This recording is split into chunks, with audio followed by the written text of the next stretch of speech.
Is it a good thing to sell state-owned enterprises, Mr. Peña? There's not an easy answer to that. I just wanted to read the definition of free market capitalism for people that may not know.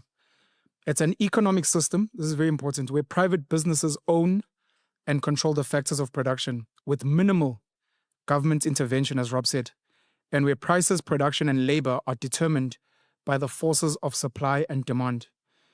One of the reasons I have an issue with free market capitalism is because it's in the same WhatsApp group as democracy.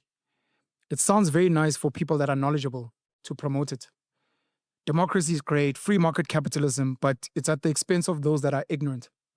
And in a country where people are undereducated, not educated, it's very easy to exploit them because they don't understand these things. So it's like willing buyer, willing seller, but you don't know that your land is worth 50 million. You're just happy to get 10 cows for your land. But because I know that, I'm like, but it was a fair deal. So I struggle with free market capitalism and democracy for those reasons.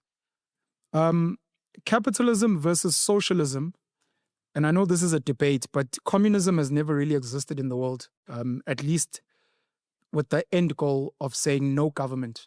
The whole idea of communism is community. The people own everything.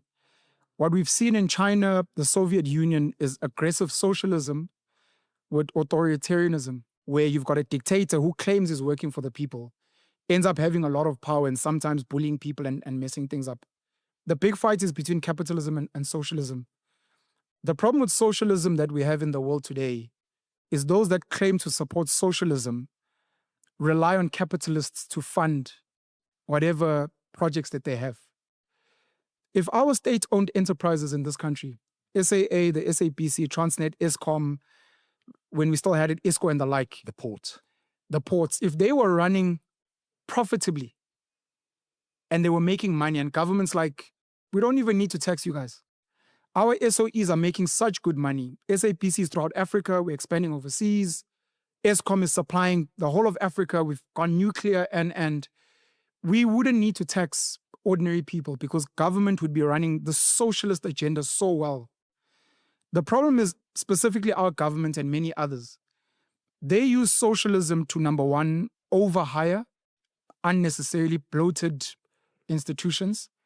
They use socialism to loot the institutions because it's one thing to say this is a state-owned enterprise.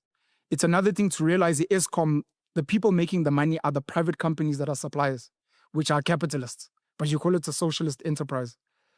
And then after they've failed and they've made losses, then they want to tax the capitalists to come and bail them out, which is why capitalists get upset, and I understand. But should we be selling the SOEs? Ideally, no. But not under governments like ours.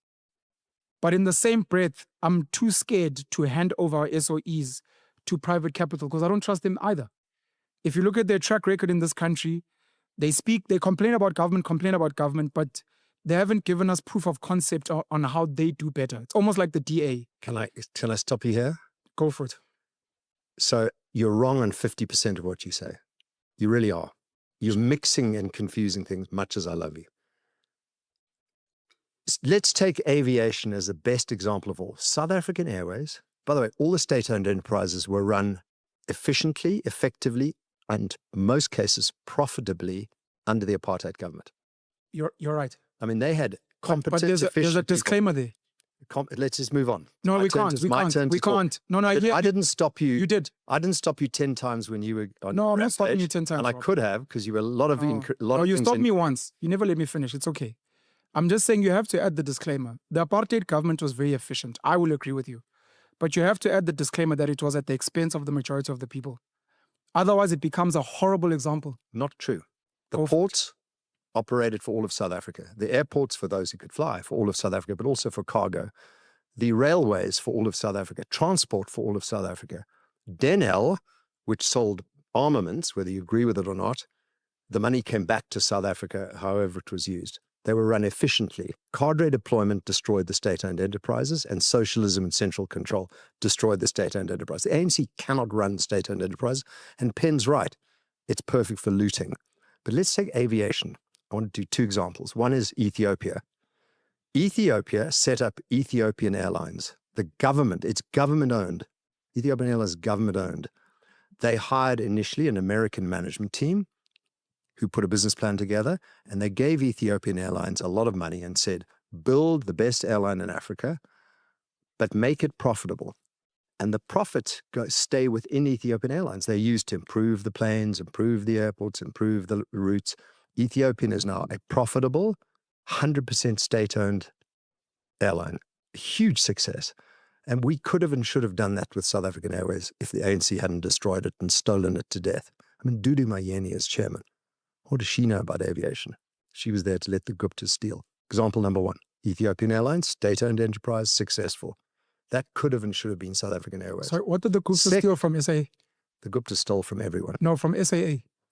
Dudu Mayeni was there to let people steal. Yeah, what did the Guptas let me steal? finish. Second example in aviation. Sorry, Rob. What did the Guptas steal? The Guptas stole R1 trillion from SAA. From all the state-owned entities. No, I'm just saying because you're lying, so we need to be very careful. What did the Guptas steal from SAA? Oh, let me get back to you on that. The Guptas stole this country blind, thanks to Jacob Zuma, the buddy you love. You do know that at SAA only 3% of the suppliers were black. So when you speak about looting, here's how they looted. You want to hear how they looted? And editor, we've got time. We've got time. No, but we've got time.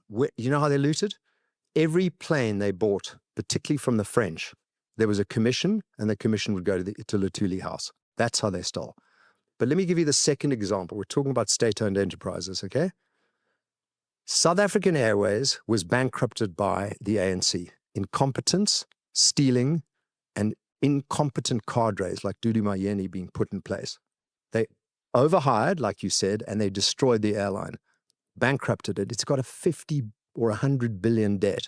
It's finished. It's flying again. And they say it's profitable. It's profitable on 25 planes. What happened was, as South African Airways collapsed, Airlink, FlySafair, Semair stepped into the breach. And for those people that fly, we're flying happily. We don't need South African Airways. We don't need a state-owned enterprise. So you don't trust capitalists.